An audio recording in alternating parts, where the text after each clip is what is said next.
माननीय साथियों, आप सभी पत्रकार साथियों को धन्यवाद। आप सबको जानकारी है कि 6 दिसंबर को बाबा साहब डॉक्टर भीमराव अंबेडकर के परिनिर्वाण दिवस के अवसर पर आजाद समाज पार्टी भीम आर्मी ने ग्वालियर चंबल अंचल के अंदर इंदरगढ़ में दतिया जिले में एक बड़ी रैली का आयोजन किया था। आप सब ने हमारी आवाज जो लाखों तक थी उसको करोड़ों तक पहुंचाने का काम किया, इसलिए मीडिया के साथियों को धन्यवाद। लेकिन एक महत्वपूर्ण विषय जो वहां से निकल के आया कि हमारी रैली की जो सफलता थी उससे बीजेपी और कांग्रेस घबरा गई है। जो वहां पे जनसमूह इकट्ठा हुआ उससे भाजपा और कांग्रेस दोनों चिंतित हैं और अलग प्रकार के षड्यंत्र करना उनने शुरू कर दिया। आपने देखा होगा कि हमारे राष्ट्रीय अध्यक्ष आदरणीय भाई चंद्रशेखर आजाद जी, जो कि सांसद भी हैं नगीना से, उनके एक बयान के आधार पर कुछ मीडिया में ऐसे साथी भी हैं जो उनके बयान के आधार पर संतोष वर्मा के विषय को जोड़ के लगातार 2 दिन से मीडिया में चला रहे हैं। मैं आपको स्पष्ट तौर पर यह कहना चाहता हूं, मेरी तरफ से भी और राष्ट्रीय अध्यक्ष जी की तरफ से भी, कि हम हर जाति वर्ग धर्म का सम्मान करते हैं, लेकिन अगर जातीयता के आधार की सोच पे अगर किसी को दबाने और कुचलने की कोशिश की जाएगी तो आजाद समाज पार्टी भीम आर्मी उसका साथ देने का काम करेगी। संतोष वर्मा के बारे में जो बयान आया बार बार कि कितने संतोष वर्माओं को मारोगे, हर घर से संतोष वर्मा निकलेगा, ये मीडिया दिखा रही है। जबकि उन्होंने साथ में कहा था कि हर घर से संतोष वर्मा, दामोदर मंडल, रविंद्र भाटी निकलेंगे। ये मीडिया के लोगों ने नहीं दिखाया। तो मैं आपसे स्पष्ट तौर पर कह रहा हूं कि हर हाल में संतोष वर्मा के साथ आजाद समाज पार्टी भीम आर्मी खड़ी है।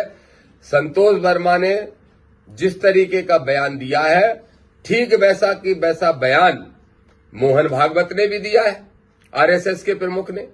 बाबा साहब ने एक जो किताब लिखी है, जो उनकी किताब सबसे फेमस है, बाबा साहब ने जो जाति का विनाश करके जो किताब लिखी है, और उस किताब के अंदर बाबा साहब ने रोटी बेटी के संबंध पे ही जोर दिया है। अगर जातिगत व्यवस्थाओं को ठीक करना है देश में तो मोहन भागवत का बयान आज मैं सुबह से सुन रहा था, मोहन भागवत भी रोटी बेटी के व्यवहार की बात कर रहे हैं।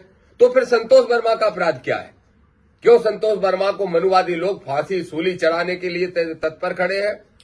अगर आदिवासी होने के कारण उस आदमी को टारगेट किया जा रहा है तो चंद्रशेखर आजाद जी हो, चाहे दामोदर यादव हो, चाहे हमारे अनिल गुर्जर हो, सत्येंद्र विद्रोही हो, हमारा एक एक साथी हो, हम सब ने तय कर लिया है कि हम संतोष वर्मा के साथ खड़े होंगे। उनको बाल बांका नहीं कर सकता कोई।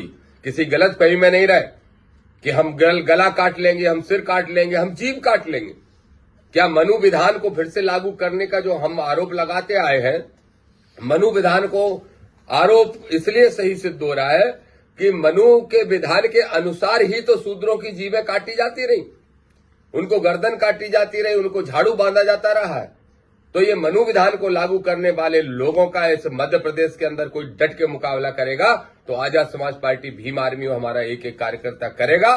संतोष वर्मा को कोई छुएगा तो उसका जवाब भी हमारे लोग देने का काम करेंगे। और सरकार को भी कहना चाहते हैं, किसी तरह से दबाव में ना आए ये छोटे मोटे संगठन जो बकवासबाजी कर रहे हैं, जिनने आज पत्रकार वार्ता की है, और किसी कीमत पर संतोष वर्मा को कमजोर ना समझे। हम सब साथी संतोष वर्मा के साथ इस मुद्दे पे खड़े हैं। दूसरा एक बात और मैं आपसे कहना चाहता हूं, जाति पाति की विदाई करने का नारा देने वाले पाखंड और आडंबर के इस देश के सबसे बड़े एम्बेसडर धीरेन्द्र शास्त्री को मैं कहूंगा कि धीरेन्द्र शास्त्री को संतोष वर्मा को बुला के बागेश्वर धाम में सम्मानित करना चाहिए। अगर वास्तव में जाति पाति की विदाई करने की बात कर रहे हो तो संतोष वर्मा ने भी तो जाति पाति की विदाई के लिए रोटी बेटी के व्यवहार की बात की है। अब धीरेन्द्र शास्त्री क्यों चुप है? क्यों धीरेन्द्र के मुंह से कुछ नहीं निकाल रहा? अब आप देखिए, ये रायसेन के अंदर कल की घटना है, परसों की घटना है। रायसेन में सिर्फ एक दलित के घर खाना खा लेने के कारण किसी का सामाजिक बहिष्कार कर दिया जाता है। देखिए, ये अखबार में कल छपा है, बड़े लीडिंग अखबार के अंदर पूरी घटना छपी है।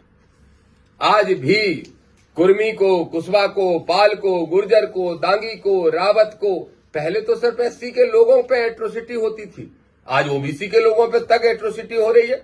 तो क्या सिद्ध करना चाहते हैं? तो इसलिए हम लोगों ने तय किया है, धीरेन्द्र शास्त्री या तो आडंबर पाखंड की दुकान बंद करे, जाति पाति का नारा जो दे रहा था खत्म करने का, या बंद करे, और नहीं तो मैं कहूंगा अगर वास्तव में जाति पाति की विदाई करना चाहते हो तो बुलाओ हमारे आदिवासी भाई संतोष वर्मा को और उनको सम्मानित करने का काम करो। भारतीय जनता पार्टी के एजेंट के रूप में काम करने वाले धीरेन्द्र शास्त्री पहुंच गए परसों पश्चिम बंगाल।